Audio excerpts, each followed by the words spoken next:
ભગવાને વ્રજવાસીઓના હૃદયમાં રહેલો જે વિશ્વાસ જાગૃત કરાયો, જે ભક્તિ હતી, જે ભાવ હતો, જે શ્રદ્ધા હતી, એને જાગૃત કરાવી. જાઓ જઈને પોકાર કરો.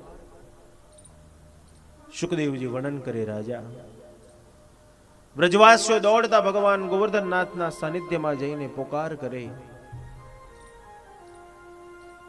પણ ભગવાન કોઈને નિરાશ નથી થવા દેતો. વ્રજવાસીઓ દોડતા ગોવર્ધનનાથના સાનિધ્યમાં ગયા. ભગવાન દોડતા આવ્યા. અરે ગઈકાલે તમે આટલા ભાવથી, આટલા પ્રેમથી ભગવાનની પૂજન અર્ચન કર્યું ને? હા. તો મને ભગવાને રાત્રે સ્વપ્ન આપ્યું હતું. એમ? શું કહ્યું તું તને? મને ભગવાન ગોવર્ધનનાથે એમ કહ્યું હતું, કન્યા, આવતીકાલે ઇન્દ્ર મુશળધાર વરસાદ વરસાવશે.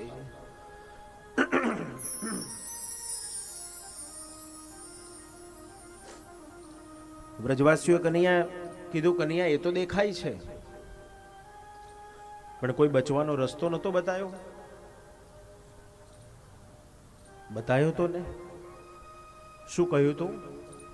મને ભગવાને કહ્યું હતું, કન્યા, તારી ટચલી આંગળી ઉપર તું મને ધારણ કરી દેજે.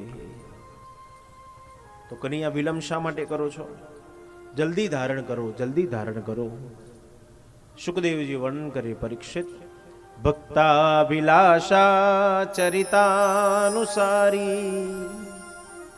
દુગ્ધાધિ ચૌર્યે નયશો વિશારી કુમારતાનંદિત ઘોષનારી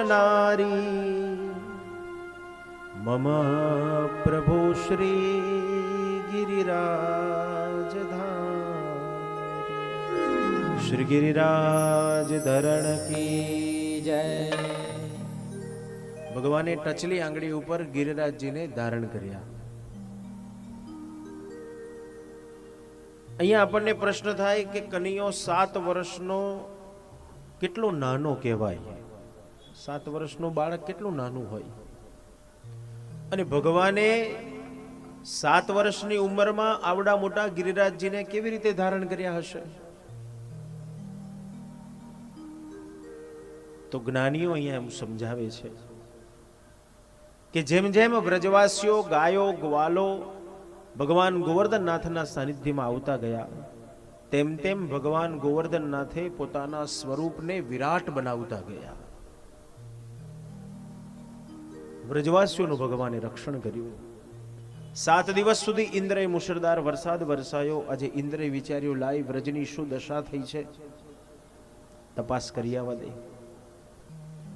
ઇન્દ્રએ આવીને જોયું તો વ્રજનો વાડ વાંકો થયો નથી.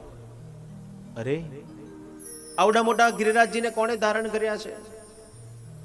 આજે ભગવાન ચતુર્ભુજ રૂપમાં પ્રગટ થયા. એક હાથ પોતાની કટી ઉપર પધરાયો, એક હાથ વડે ગિરિરાજજીને ધારણ કર્યા છે, અને 2 હાથ વડે ભગવાને વેણુના સુર છેડ્યા છે. વ્રજવાસીઓનું મન ભગવાને વેણુમાં પરોવી દીધું. કેટલા દિવસ વ્યતીત થયા કોઈને ખબર નથી. ન કોઈને ભૂખ નથી લાગતી, કોઈને તરસ પણ નથી લાગતી, કોઈને થાક પણ નથી લાગતો. કારણ મન ભગવાને વેણુમાં પરોવી દીધું.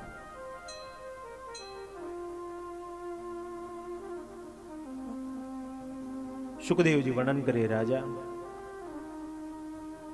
આજે ઇન્દ્રે જ્યાં નીચે ઝૂકીને જોયું તો વિશુદ્ધ પરમાત્મા દેખાયા.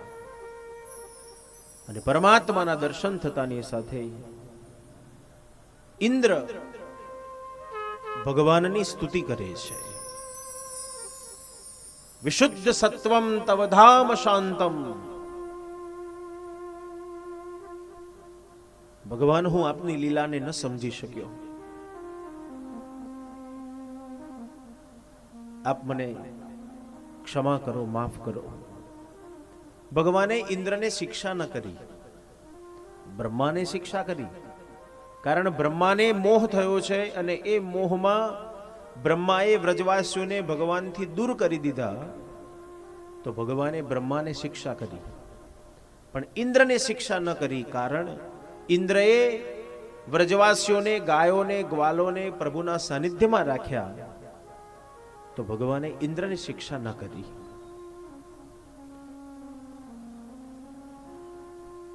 ઇન્દ્રએ પોતાની ભૂલ સ્વીકારી, ભગવાને ગિરિરાજજીની ફરી સ્થાપના કરી. આજે ગાયોએ ભગવાન ગોવર્ધનનાથ ઉપર દૂધનો અભિષેક કર્યો. ગાયોએ વિચાર્યું, અત્યાર સુધી અમે ઇન્દ્રને અમારો ભગવાન ગણતા હતા, પણ આજે એ જ ઇન્દ્ર અમને મારવા માટે આવ્યો, તો હવે અમારો નાથ કોણ? તો આ શ્રીનાથ. તેથી ગાયોએ પણ ભગવાન ગોવર્ધનનાથ ઉપર દૂધનો અભિષેક કર્યો. સુખદેવજી વર્ણન કરી, રાજા વ્રજવાસીઓ પાછા પોતપોતાને ઘેર આવ્યા.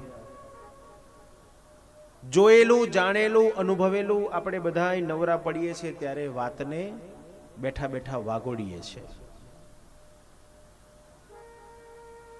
આજે વ્રજવાસીઓ પણ વાતને વાગોડી રહ્યા છે. આવતીકાલે કથા વિરામ થશે, પછી કાલે વાતને તમે વાગોડશો નહીં, પણ 2-4 દિવસ, અઠવાડિયું જતું રહેશે, પછી નવરા પડશો એટલે તમે બેઠા બેઠા તમને વિચાર આવશે, કથામાં કેવો આનંદ કર્યો, કેવો નંદ મહોત્સવ કર્યો, કેવા ભગવાનના લગ્નના દર્શન કર્યા. આપણે બધાએ વાગોડીએ છીએ. સારા પ્રસંગ, સારા અવસર જીવનમાં જ્યારે જ્યારે આવે છે અને પૂરા થઈ જાય, પછી જ્યારે આપણે નવરા પડીએ ત્યારે બેઠા બેઠા શાંતિથી એ સારા પ્રસંગોને વાગોડીએ છીએ. આજે વ્રજવાસીઓ પણ એ વાતને વાગોડી રહ્યા છે. એક વ્રજવાસીએ કીધું, અરે 7 દિવસ સુધી જે દીકરો આવડા મોટા ગોવર્ધનને ધારણ કરે એને બાળક કહેવાય ખરો? આ બાળક નથી, આ કોઈ બ્રહ્મ છે. બીજો કહેવા લાગ્યો, ભાઈ તું તો ગઈકાલની લીલા જોઈને કહું છું, પણ મેં તો જ્યારથી એણે પૂતનાને મારી, અગાસુરને માર્યો, બકાસુરને માર્યો, કાલી નાગને નાથ્યો છે, ત્યારનો મને વહેમ છે આ નંદ યશોદાનો દીકરો નહીં. ત્રીજો કહેવા લાગ્યો, ભાઈ તું તો એની લીલાઓ જોઈને કહું છું, પણ મેં તો જ્યારથી એને પહેલી વખત યશોદાની ગોદમાં જોયો છે ને, ત્યારનો મને વહેમ છે કે આ નંદ યશોદાનો દીકરો નહીં. કેમ? જેના મા બાપ કાળા એના દીકરા કાળા, જેના મા બાપ ગોરા એના દીકરા ગોરા. નંદ ને યશોદા બંને ગોરા છે, કનૈયો કાળો છે, માટે આ નંદ યશોદાનો દીકરો નહીં. પંચ ભેગું થયું, નંદ બાવાને બોલાવ્યા. નંદ બાવાને કીધું, બાવા જે કંઈ પણ પૂછીએ એનો સાચે સાચો જવાબ આપજો. નંદ બાવાએ કીધું, હું ક્યારેય ખોટું બોલ્યો નથી. પૂછો, શું પૂછવું છે? બાવા, જેના મા બાપ કાળા એના દીકરા કેવા હોય?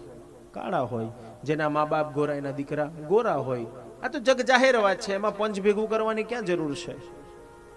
બાવા, તમે કેવા છો? હું ગોરો છું, યશોદા એ પણ ગોરી છે, તો કનૈયો કાળો કેમ થયો? નંદ બાવાએ વિચાર્યું, આ તો બધો ટોપલો મારા ઉપર આવી ગયો.